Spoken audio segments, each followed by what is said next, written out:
Good day pa.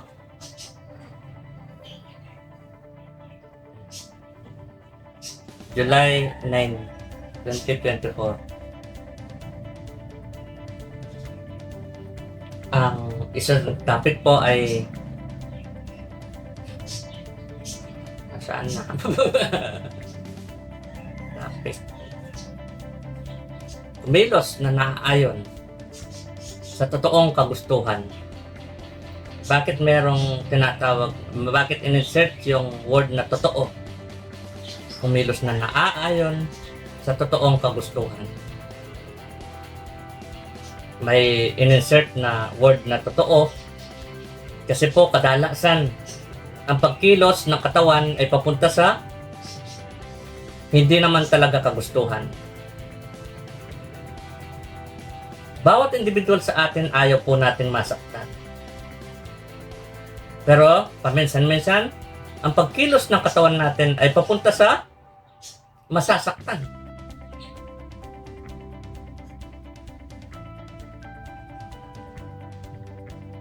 Alam natin sa henerasyon na to na laging nag-aarti-artistahan karamihan, dapat daw magaling manakit ang bida. Sabi ni Ricardo Dalisay. Kaya kagaling manakit.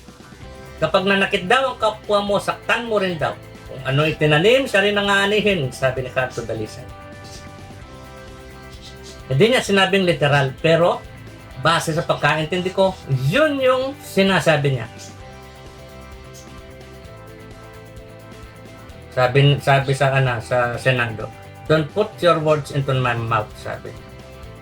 Pero pasensya na po kung paminsan-minsan hindi ko nilalagay. Hindi ko naman talaga nilalagay. Nasasaksihan lang. Kung ano nasasaksihan, yun yung sinasalita. Pinapahayag. Revelation.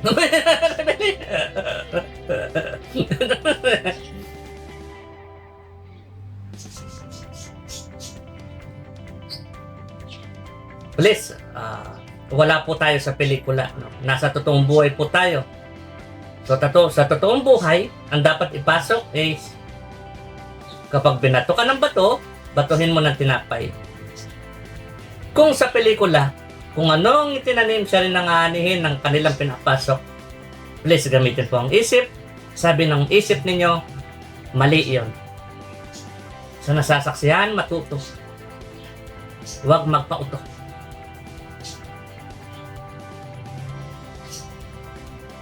Ayaw mo masaktan ka.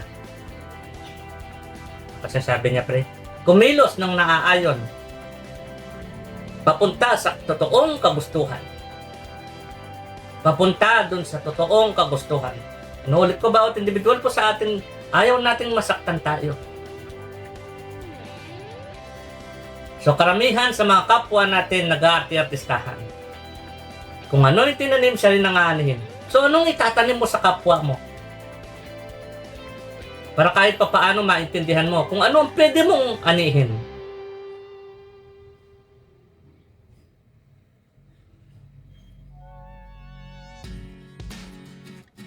Nagalit ka doon sa isang kapwa mo. Talagang inano na ng pagkaintindi mo, pakiramdam mo. Siya ang kontrabida o ikaw ang bida. Nasaktan ka sa kapwa mo. Nilusob mo siya. Sinaktan mo siya.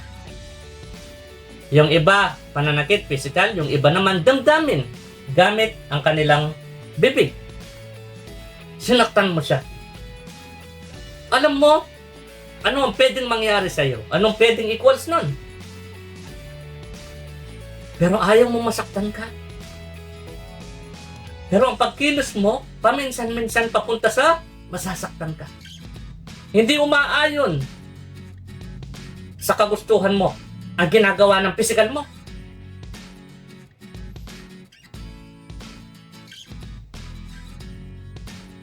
Sabi ng nasasaksihan natin, ayaw mong makulong ka, pero nagda-drugs ka. Alam mo kung anong pwedeng mangyari sa'yo pag magkaganon ka. So please, huwag mong sabihin na ayaw mong makulong ka kung ikay naggaganon. mahirap tanggapin. Naunawaan kita. Ayaw mong makulong, ayaw mong masaktan, ayaw mong mahirapan. Please, naway gamitin mo po. Lalo na ikaw na ang tinatanggap mo nakakatalino yon. Gamitin mo na ang talinong nakuha mo. Ano mangyayari kay bukas mo kapag ipagpapatuloy mo yan? Yun naman sa ibang drugs ang sarap daw ng pakiramdam para daw nakalutang sila. Pero kitang-kita ko sa physical, hindi makatayo-tayo.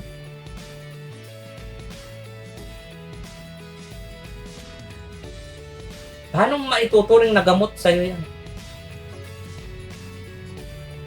Kung ang epekto ay kasinungalingan. Kung ang tama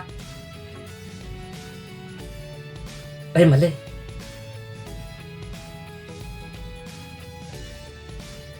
Paano maituturing na gamot yan?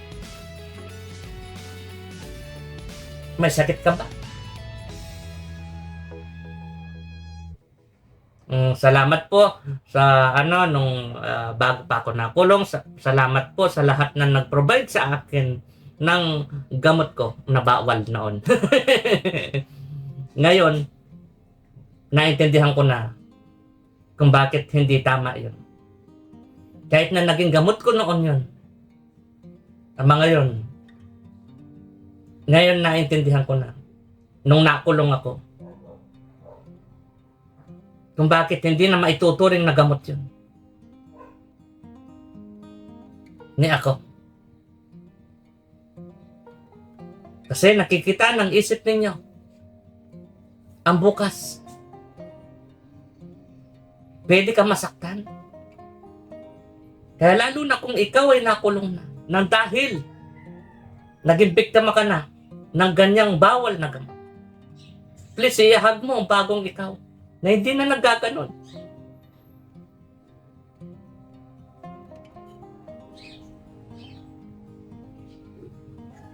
Yan ang nagpahirap sa inyo.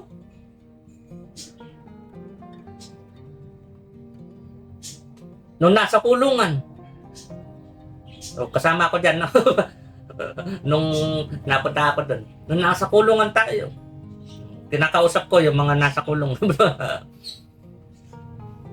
Hinahanap natin na suporta ng mga minamahal natin. Tapos yung iba sa inyo, sinisisi pa. Hindi mo sila maasahan. Naghahanap tayo ng suporta ng mga nagmamahal sa atin. Pero kumusta nung nasa labas tayo? Lalo na sa magulang natin, pamilya natin. Kumusta nung nasa labas?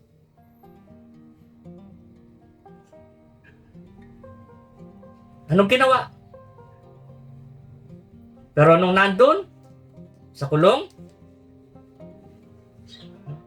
meron pang iilan sa kanila. Nasa sulok pre. Pinagmamasdan ko kasi sila lahat eh. Ayaw kong nahirapan ako eh. Nahirapan ako tuwing nahirapan mga kapwa ko. Yung iilan sa kanila, nasa sulok lang ilang araw na. Akala nila kawawain. Pinapahirapan ako? Ang hirap nun. Talagang na. Tapos, may magsusumbong sila sa iba nun. Ayun, kakausap na sila sa ibang kapwa. Kasi nasa sulok lang. Ang dami mong kapwa dyan. Hindi ka maging masaya. Susumbong ako sa iba nun. Makikausap na sa iba. Ayun yung goal ko eh. Ha? May ibang kapwa ka. Makipag-usap ka. Makipagkwentuhan ka.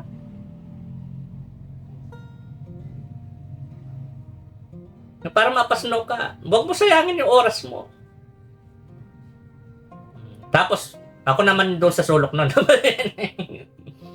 Doon na magsasabi-sabi si ako. Ako yung bulong nyo.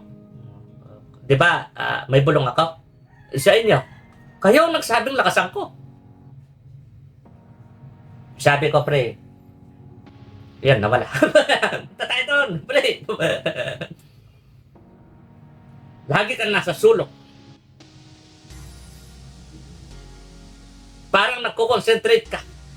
Ipasok mo ang isip mo. Baliktad pre. Ipasok mo ang physical mo sa isip mo. Kaya mo?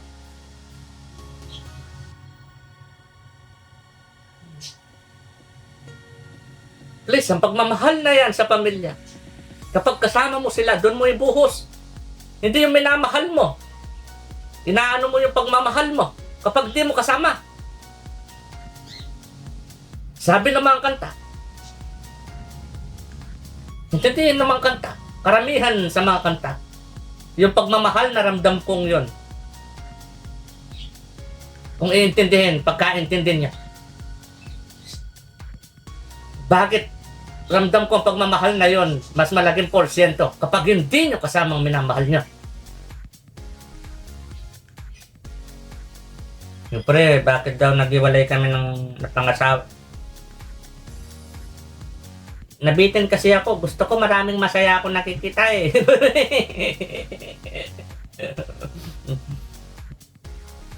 Talainip kasi ako. Gusto ko madami akong nakikitang nagmamahalan, masaya.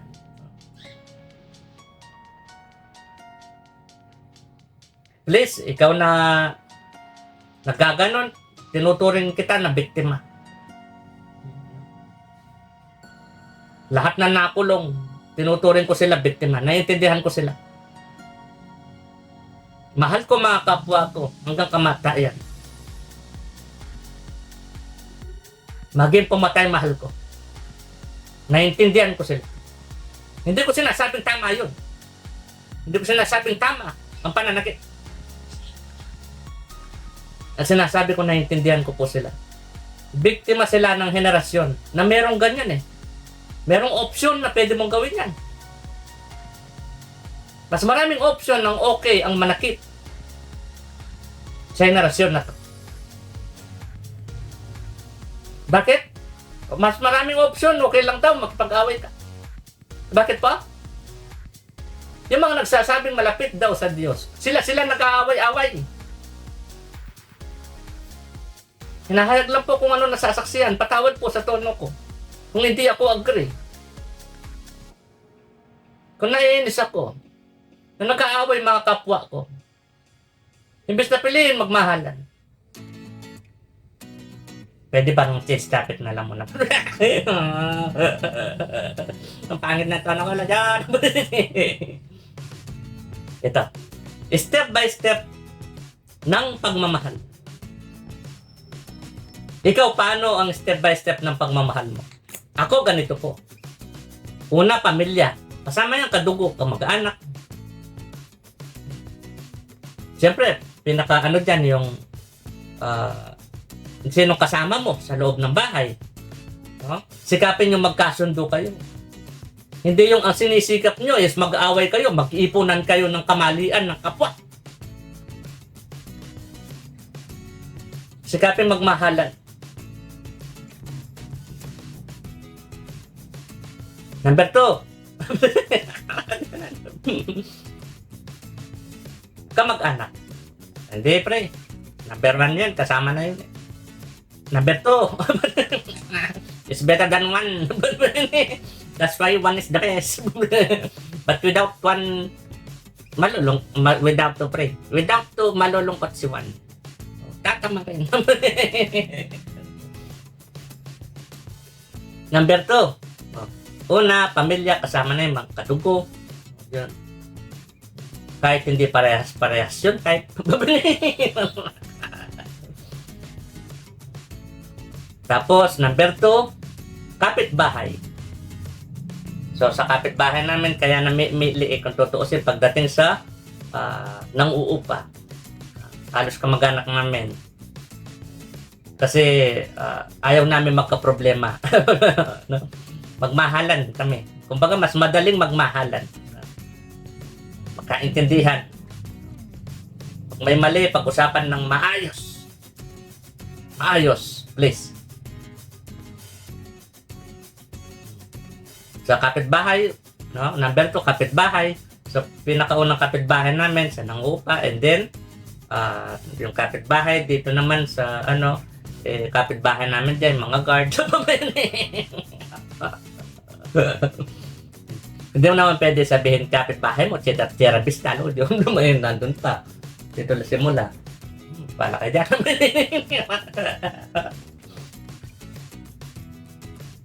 Tapos, number 3, kung saan ka nagsisimba, mga kasama mo dun. Number 4, mga barkada mo. Yung mga barkada mo kasi, kaibigan mo rin yan. Pero iba yung barkada dun sa kaibigan lang. Yung kasing barkada parang laging kasama, ganyan. Maayos lang po yan. Maghanap na tayo ng fix na. Maayos lang po yan. Please, bigyan mo ng word na quality ang oras mo sa pamilya mo. Huwag lang lagi sa barkada. Ibig ko sabihin, bigyan mo rin yung binibigay mo sa barkada mong word na quality, na pakiramdam, pagkasama mo sila. Please, ilagay din sa pamilya. Hindi po baka akala nyo po, ang ibig ko sabihin, transfer mo. Hindi. Ibig sabihin, ganun din sana. Yung sarap ng nararamdaman, excited mo, makasama. Tayong mga anak, minsan tayong may pagkukulang kung bakit hindi masaya sa bahay. Tayong mga anak, malaking porsyentong pwedeng makapagpasaya sa bahay. Sa mga magulang. Ang dali lang. Dali lang, lalo na kung lalaki ka. Bakit? Ka ba? Mahina ka ba para hindi mo kayang magugas ng plato, magwalis? Ang hina mo naman.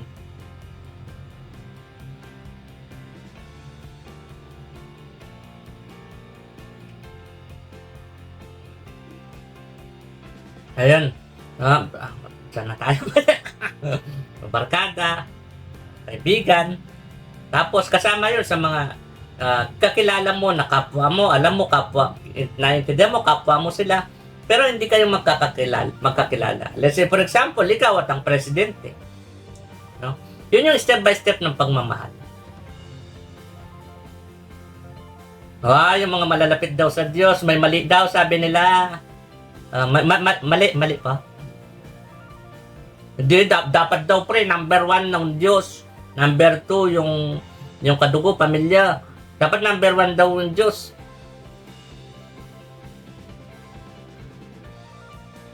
Ano po ba ang ibig sabihin ng iuna lagi ang Diyos? Hindi po nila lang ang Diyos. Huwag mong ikumpara ang Diyos sa mga kapwa mo. Kung sasabihin mo number 1 ng Diyos, tapos yung pamilya mo, and so on. Basta number 1 ng Diyos ka mo, tapos pamilya mo, and so on. Kinukumpara mo siya. Kapag ganon, ang number mo, basta, pag ganon ang pagkaintindi. Ang ibig sabihin, una lagi ang Diyos. Intindihin yung word na lagi. So, yung sa akin, yung kanak ko, pamilya, kadugo, kapitbahay, yan so on. Bawat isa. Pamilya. Iuna ang Diyos. Kapitbahay, iuna ang Diyos. Lagi. Hindi yung ikukumpara mo siya, number 1 ang Diyos ka mo. Number 2, pamilya mo ka. Hindi. Number 1 ang pamilya. Number 2, kapitbahay. Number 1, kasama ka sa kamag-anak ng pamilya. No? Bawat isa dito, iuna ang Diyos. Ang ibig sabihin, ilabas mo ang instinct mo. Mahal mo mga kapwa mo. Pero paano mo mamamahalin ng tunay ang kapwa mo kung lagi kang may kondisyon? Anong ibig sabihin ng kondisyon? Ay, kapag nagkamali siyang ganito, di ko na siya love. Hindi po yun yung tunay na pagmamahal. Ang tunay na pagmamahal, walang kondisyon. Ano man pagkakamali ng kapwa, mahal mo pa rin siya. Huwag kang lumayo sa kapwa. Ang ibig ko po sabihin, mahalin mo pa rin kapwa. Ano man ang kanyang pagkakamali. Hindi ko sinabing, dapat lagi kayong magkasama. Dapat gawin mo rin kung anong ginagawa niya. Hindi po ganun yung ibig ko sabihin dun sa, huwag kang lumayo sa kapwa, please. Huwag ituring ang kapwa na siya ang pagkakamali. Huwag mong ituring na perpektong pagkakamali ang kaaway mo. At perpektong tama ka. Walang perpekto. Meron tayong pagkakamali. Lahat po tayo. Pero hindi tayo ang pagkakamali. Meron lang. Kaya nga merong ano sa akin eh. Meron na gano'n. Ano? Sabi mo? Ano sabi mo? Ako ang mali? Hindi po. Tao ka. Hindi ikaw ang mali. Napahinto. Pinagsasabi nito, sabi siguro, morit tata to. Sino pong ang tunay na morit? Sino po ang nag-aarti-artistahan? Dapat daw magaling manakit ang bida. Kapag nanakit daw ang kapwa, dapat saktan mo rin daw. Kasi daw, yung pinapasok ng pelikula is kung ano itinanim siya rin ang aanihin. Sino po ang tunay na morit? Nag-aarti-artistahan. Sino po? Porket wala karamihan sa mga script nyo, sinasabi ng bibig ko. Ako si Moret. Porket out of this world yung nasabi ng bibig ko. Ako ang Moret. At tagal kong tinatanggap na sinasabi ng iba na Moret yata ako. Eh, porket hindi lang ako naintindihan. Moret yata ako. Tinanggap ko yun. Pero, may pero. May kadugtong yun. Flip ako.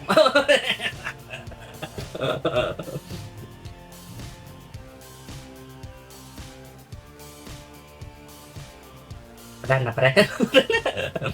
No? Please po. Kapag pinag-uusapan ang tama at mali, ilagay yung word na ano. Ano ang tama at mali. Hindi yung sino. Sino ang tama, sinong mali? Imposible.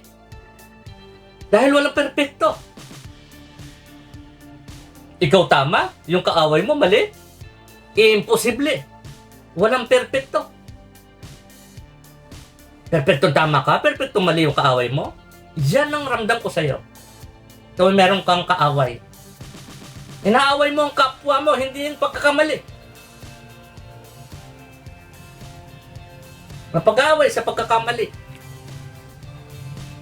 Wala na. Bala ka dyan.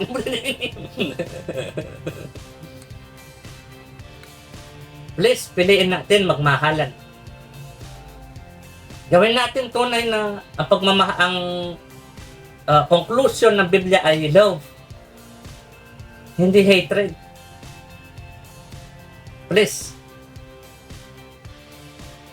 Meron pa pumapasok ng ano, ang tindi ng topic na yung loko. Yung sa mga leaders daw. Sa mga leaders ng bawat mundo. Bawat mundo. Tatlong mundo ba? Dito tayo, usapin dito. Ng mundo. Asan na tayo?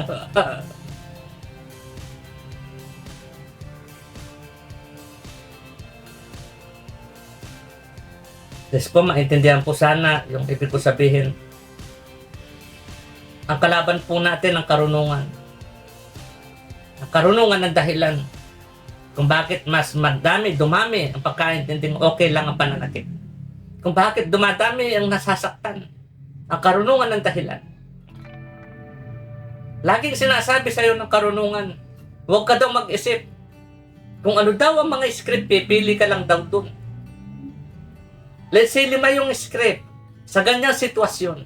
Pipili ka lang daw. Let's say 5 yung relihiyon. Pipili ka lang daw. Huwag ka na daw mag-isip. Pre, nag-iisip daw siya, pre. Pumipili. Ang boss ng blackboard. Tapos yung mga matatalino nag-chest spray. Sa kanya daw yung puti. Kurang niyang kinukuha. Please, intindihin po kung ano nasa harapan. Hindi yung ang nakaraan lang ang iniintindi. And then ini-insert mo in present, which is kadalasan ang pag-insert nyo po, ginagawa nyong scripted nabubuhay sa nakaraan si ikaw na nasa present. Intindihin po maigi, nasa present po tayo. Matuto sa nakaraan. Tayo na nagde-decide sa present. Nag-decide sa nakaraan. At magde-decide papunta sa future. Please, piliin po magmahalan. No, inuulit ko po, kung sino man po ang taliwas sa mga sinasabi ko, o sa ilan na sinabi ko, o sa sobrang natamaan ng kanyang ikong talino, na perfecto daw ako mali, sorry po, huwag po tayo away, please. Piliin natin na magmahalan tayo. Hindi ako naparito para paniwalaan. Kahit baligtad po nun, hindi rin po. Hindi po lahat kayang intindihin ng tao. May hangganan ng tao. May hangganan ng tao. Doon po sa magaganap. Pagkatapos kasi na lahat ng tao, pag wala ng mga tao, doon mabubuo ang tinatawag na heaven. Wala pong literal na gold at palasyo doon. Wala pong literal na Diyos doon. Lahat tayo pantay-pantay.